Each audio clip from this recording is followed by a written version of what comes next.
ngayon sa barangay, poblasyon upang ma-interview ang president ng women's organization dito sa Iligan City.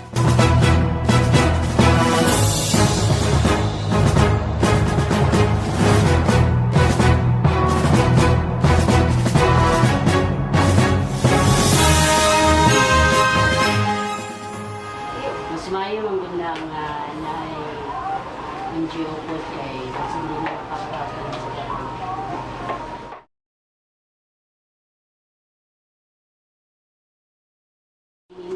Sa una, ang mga kababayan ay is lack kayo ng mga rights. So, dugay na siya nag-start nga ang women's manggod sa una. Kanabi kang nakakuha na siya sa balay. So, dili kay siya exposed. Sa ato magong kultura, ang women ay magkuha na siya sa family good.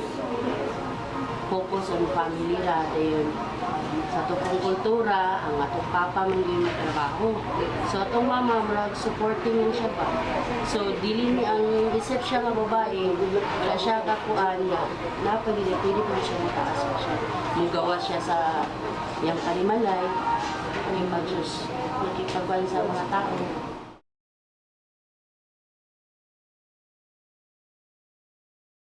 Sa diliman tao kay good nga pantay na gid totally paligid siya still the struggle pagyapon kay namay kanang mga remote areas nga dili pa gyud kayo ma-cope up ang uban lack of education po dili pod sila kapang kayo so dili gyud tayo na actually sa pagkakaroon ng mga babae makaingon kung nagid ka sa syudad makaingon jud ka nga wala gid ang mga kababayan na ma-expose gid siya gawas sa gid siya kalimalay.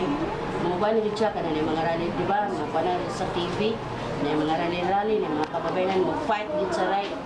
Kay kung wala mo exposure pod ang babae, wala gid may kabo din na po mga babae na mga training lang.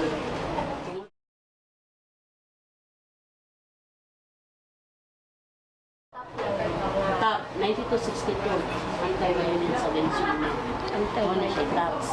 Dayon, sa within sa organization.